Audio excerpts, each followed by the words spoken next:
Olá pessoal, estamos em mais um podcast aqui no JD1 Notícia e vamos juntos aí no Conexão SM. Eu falo que saúde mental é com Silmara Medeiros. Hoje nós vamos falar de um tema muito interessante, não só para mim, mas para a maioria das pessoas que eu observo. Eu vou usar uma frase como título do nosso podcast hoje: casados mas separados. Vocês observam que vocês já vivenciaram muitos momentos, mesmo quem está casado, separado? E quando eu falo casados mas separados, eu estou falando de todos os tipos de vínculos que as pessoas não conseguem manter, e principalmente nesse programa nós vamos focar nos relacionamentos de casal. Cada vez mais as pessoas vivem buscando coisas sem saber o que elas realmente buscam. E os casais se casam sem casar. O que isso quer dizer? Já falei um pouquinho com vocês quando eu convidei alguns colegas para a gente falar sobre relacionamentos de casal. As pessoas vivem casadas, mas separadas. Elas estão juntas, mas elas não estão conectadas. Elas estão numa mesma casa, mas elas não têm um lar. Se você parar para observar, eu tenho certeza que isso já aconteceu na sua casa.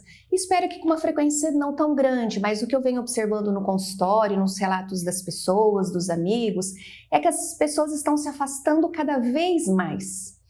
E existem institutos que estudam sobre os relacionamentos de casal, né? Por exemplo, tem um instituto que é muito bacana, norte-americano, que é o Instituto Gottman. Ele foi formado foi criado pela Julie e pelo John há um bom tempo. E eles começaram a estudar sobre os casais e fazerem vários estudos. E na época eles se dedicaram muito a esses estudos, né? Antes era mais incipiente, hoje nós já temos mais dados. Mas no geral, a gente sempre pensa que o maior problema dos relacionamentos de casal tem os problemas aparentes. E se a gente tivesse que dizer o maior problema mesmo, é a pessoa não se sentir vista. As pessoas se sentem cada vez mais invisíveis para o companheiro, para a companheira. Você já sentiu isso em algum momento da sua vida? E aí, falando em relacionamentos, não só durante o casamento, nos namoros, nas pessoas que têm relacionamentos diferentes, que cada um mora na sua casa. Esse instituto foi tabelando, e tem vários estudos, né? Epidemiologia é algo que está sempre em constante transformação. E a principal queixa, a mais relevante, são os problemas financeiros. E as pessoas alegam que os problemas financeiros é que acabam acabando com os casais. Eu sempre falo que o dinheiro, ele fala de algo, ele fala de um funcionamento. Tudo nosso, se a gente para observar, tem algo por trás, né? Então, os casais brigam muito pelas questões financeiras. A maioria dos estudos, então, fala que em torno de 69% dos problemas dos casais estão relacionados aos problemas econômicos.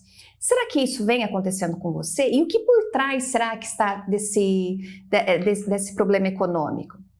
O dinheiro, ele está muito atrelado, muitas vezes, à necessidade de controle, a medo, insegurança, a poder. Do que será que as dificuldades financeiras estão falando na sua casa? O jeito que a pessoa lida com o dinheiro muitas vezes tem a ver com como ela lida com ela, como ela lida com a vida. Por exemplo, se a gente para observar muitas pessoas que não conseguem lidar bem, que estão sempre sem dinheiro, se você olhar para elas, ou você que já teve momentos da sua vida assim, será que você não estava num momento que você não estava se cuidando tão bem, que você não estava conseguindo olhar para você? Então, assim, tudo tem repercussões, né? E tudo tem desdobramentos. Então, quando a gente pensa nas dificuldades econômicas, os casais começam a brigar por causa das contas, porque a mulher acha que o marido está dando pouco dinheiro para casa, ou a mulher até ganha mais, mas aí está incomodada que o marido não está contribuindo tanto. Então, aparentemente, esse é um grande problema dos casais. Eu falo aparentemente porque quando a gente para observar, através do autoconhecimento, se a gente começa a entender a dinâmica dessas famílias, muitas vezes é falta de comunicação, de diálogo, de se sentir visto, como eu falei, de não se sentir amado. Se a gente for pensar estatisticamente, né, a segunda maior causa, em torno de 61%, né, são as tarefas domésticas, divisões das tarefas domésticas e das responsabilidades, e até das responsabilidades financeiras. Como assim? Então, qual é a função de cada um ali na casa, na organização da casa, do lar? Qual é a função com os filhos? Qual é a divisão econômica? E só o terceiro quesito, que é ali com 59%, então problema econômico, 69%, problema de responsabilidade, 61%, a falta de comunicação é 59%, mas isso quando a gente olha pontualmente as queixas dos casais. Então essa é a queixa externa, a queixa aparente, e tenho certeza, aqui não falo com prepotência, mas com propriedade, eu tenho certeza que vocês já tiveram problemas. Tanto por questões financeiras, tanto por dificuldades de divisão das responsabilidades no lar, que seja com as tarefas domésticas, que seja com as crianças, que seja com o pagamento das contas, mas com certeza quando a gente olha por trás, isso está falando muito das dificuldades de cada um e muitas vezes, até quando a gente correlaciona esses dois primeiros tópicos, com a falta de comunicação. Porque, por exemplo, quando a gente fala da dificuldade econômica, se o casal conversa bastante e se eles elencam prioridades, eles vão ter metas. E quando se tem metas, e de novo, olha para você, quais são as metas, quais são os sonhos do casal, é aquela coisa que eu sempre falo de olhar juntos na mesma direção.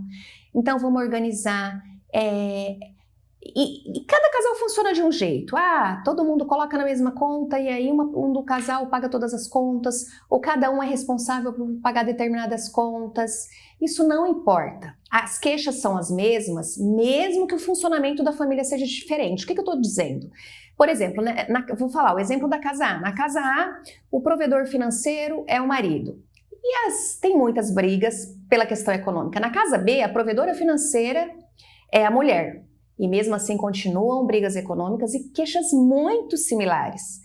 Na casa C, o casal divide 50-50 e mesmo assim eles continuam com problemas financeiros. E aí é muito interessante, né, que o C fala, nossa, se a nossa casa, o marido fosse o provedor, não teríamos problema. Ou então, se só a mulher fosse provedora, não teria problema. Isso não é uma realidade. A realidade é que as famílias, independente da organização financeira, elas conseguem ter muitos problemas, mesmo que seja, por exemplo, quando a gente fala na organização das responsabilidades domésticas, que seja levar as crianças na escola, que seja quem vai levar nos médicos, quem vai levar nas atividades extras, quem vai cuidar da organização da casa. Tem uma colaboradora que faz tudo ou o casal que divide? E se a gente para aprofundar, como eu estava falando, e observamos isso com mais detalhe, mais profundidade, a gente sempre vai ver a falta de comunicação. Porque, como eu falei, o casal A idealiza o casal B, o casal B idealiza o casal C. Vamos lembrar lá, casal A falando das questões financeiras e até da organização. Vamos pensar ali na família A que o marido é o provedor ou que o marido é responsável pela organização da casa. As queixas são sempre as mesmas. Na B, a mulher é a provedora ou a mulher é responsável pela organização da casa. A gente vai encontrar as mesmas queixas. Ou na C, que eles dividem todas as funções. Por isso que eu sempre falo que a gente para olhar e o maior problema é a comunicação. Aprender a conversar é algo que as pessoas têm muita dificuldade. Se a gente continua lá observando, como eu falei do Instituto Gottman, o quarto elemento que atrasa os relacionamentos, que atrapalha, que paralisa, que faz com que os casais se afastem, são as queixas que são extremamente importantes, né? Eu falo que se não existe sexualidade, se não existe o sexo em si, não existe o casal. Existem amigos, existem pais, mas não o casal. Mas essa vem para quarto lugar, mesmo sendo algo que é extremamente importante. Por quê? Porque todo o resto acaba assombrando os relacionamentos. Casal precisa de intimidade. Casal é isso, é conexão. E quando as pessoas reclamam da falta, estão com problema na parte sexual, falta conexão. Se falta conexão, como que esse casal vai se organizar nos outros quesitos também? Então a gente está falando que todos esses elementos são extremamente importantes. Mas se o casal está unido, está conectado, é muito mais fácil ele ter menos problemas. A quinta queixa são os familiares. Eu falo que muitas pessoas casam, mas não casam, né? Voltando nessa frase, porque tem homens que vivem extremamente vinculados à família prévia, ou mulheres que casam, mas vivem extremamente... Quando eu falo vinculado, gente, é muito importante a gente olhar com amor, carinho e respeito para os nossos pais, para a nossa família de antes. Não quer dizer que a gente tem que deixá-los de lado, abandoná-los, não é nada disso. Mas o casal precisa focar no casal e na nova família. Tem mulheres que absolutamente tudo que elas vão fazer, elas precisam da autorização da mãe, mesmo casadas depois de 10, 15, 20 anos. Tem homens que não conseguem trabalhar sem ser com os pais, ou absolutamente tudo que eles vão fazer na vida econômica, por exemplo, eles precisam de autorização paterna. E isso faz com que os relacionamentos minem. Então, eu gosto muito de falar dessa queixa, né, sobre esse assunto nos relacionamentos, porque, gente, os vínculos humanos são responsáveis por muitas tristezas, mas com certeza pelas nossas maiores alegrias. E as pessoas cada vez mais estão com mais dificuldade nos vínculos e nos relacionamentos. Para pensar, será que a maioria dos problemas que você enfrenta hoje não tem a ver com a dificuldade dos relacionamentos? Que seja no casamento, que seja com os filhos, irmãos, pais, no trabalho, inclusive principalmente com você mesmo. Porque cá entre nós, se você está com muitos problemas de relacionamento, não tenha dúvida. A maior dificuldade encontra-se dentro de você. As pessoas têm um nível de rejeição muito grande, sabe que a maioria não consegue observar, não consegue sentir. Eu falo que a maioria das pessoas, infelizmente ou felizmente, porque é assim que elas morrem sem se conhecer. Sem ter conhecimentos básicos sobre o que sentem, o que pensam, as escolhas. É muito comum isso. Será que você se conhece? E como você vai se relacionar de forma amorosa? Eu fico observando, as pessoas estão sempre procurando vínculos, né? Estão sempre procurando companheiros, companheiras. E eu tenho certeza que isso não é diferente com você. Se você não está à procura, você está casado, ou está em um relacionamento e está procurando viver melhor, em paz, feliz, conectado. Mas para isso, gente, não tem outra saída. A necessidade do autoconhecimento, ela é imprescindível, porque ela que vai te trazer leveza, ela que vai fazer com que você possa acessar o amor que existe dentro de você. As pessoas estão sempre esperando tudo do outro, né? Eu falo que é a espera de salvadores, de portos seguros. E, na verdade, no mundo dos adultos, diferente do mundo das crianças, somente nós podemos nos ajudar em coisas profundas. O outro pode nos amparar, nos abraçar, nos acolher. Mas, gente, as grandes dificuldades não tem o que o outro possa fazer para nós. As sombras são nossas. Se as sombras são nossas, somente nós podemos clarear, iluminar, mexer, remexer. Porque lembrem-se disso, né? Tudo que a gente enterra vivo uma hora nasce. E todas as coisas, os traumas não resolvidos, eles aparecem. E falando do relacionamento de casal, muitos casais têm dificuldade de se relacionar pelas dificuldades da infância, pelos traumas individuais, mas muitas vezes pelo que presenciaram com o pai, com a mãe, por não ter inclusive ideia do que é um relacionamento saudável. Eu fico observando, tem tantas pessoas que querem se relacionar, mas elas não se relacionam bem, muitas vezes por falta de conhecimento mesmo, não é por mal. Elas não sabem o que é o relacionamento saudável. Será que na sua infância os seus pais viviam bem, você tinha uma família harmônica? Porque se você não tinha, não é um problema. Tudo que aconteceu no passado, quando a gente vai amadurecendo, a gente consegue deixar no passado. Desde que a gente olhe com amor e aceite. Tem muitas coisas que a gente não pode mudar. O ontem não é possível mudar, né? Mas o hoje você pode. Será que você precisa continuar vivendo como você aprendeu lá na infância? Será que você precisa construir a sua família de hoje baseada no que você aprendeu? Eu falo que aos pais a gente deve sempre amor, carinho, gratidão e respeito. Se a gente tivesse que elencar duas palavras, gratidão e respeito, né? Estamos aqui graças a eles. Mas honrar os pais não é querer seguir a vida deles, inclusive o modelo familiar que você aprendeu. Então, quando a gente olha essa estatística, né, que as pessoas chegam quando vão a instituto, vão procurar ajuda com essas queixas, de que queixa será o que será que está acontecendo na sua casa? Será que realmente é o problema financeiro? Será que realmente é a divisão inadequada, aparentemente inadequada, das atividades do lar? Será que é o problema sexual? Será que é só o problema de comunicação? A comunicação, sim, essa, se a gente tivesse que elencar ela seria o mais importante. Mas é o mais importante porque, inclusive, nós só conseguimos nos comunicar e nos relacionar, estou sendo redundante, quando a gente consegue fazer isso com a gente. E como eu falei, cada vez mais as pessoas estão com nível de rejeição a si mesmo muito grande, né? Elas não conseguem olhar com amor e aí esperam que o companheiro olhe. As pessoas querem elogios quando elas não conseguem dar elogios a si mesmo. Então todos nós gostamos, né? Eu falo que todos nós temos um lado de querer, essa coisa de querer ser cuidado.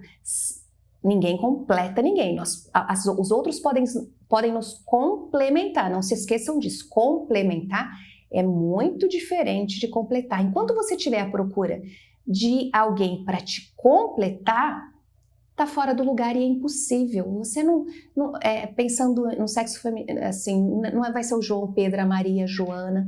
Não é possível, isso não tá no outro. O outro pode nos complementar. Eu sempre gosto de usar, como eu falo, o exemplo do bolo de cenoura. O bolo de cenoura bem feito por si só, ele é maravilhoso. Se tiver uma cobertura ainda e for quebrando a casquinha ali, outros gostam derretendo, não importa. Isso é maravilhoso. Então, gente, eu falei um pouquinho, eu tô sempre falando dos relacionamentos, principalmente de casal, porque eu vejo quantas pessoas vivem infelizes, frustradas, à procura de um relacionamento mágico. Relacionamento mágico não existe. Existe aquele relacionamento com um trabalho duro, árduo, que os dois se esforçam, que os dois caem, mas eles estão dispostos, com disponibilidade para recomeçar todos os dias ou quantas vezes precisar.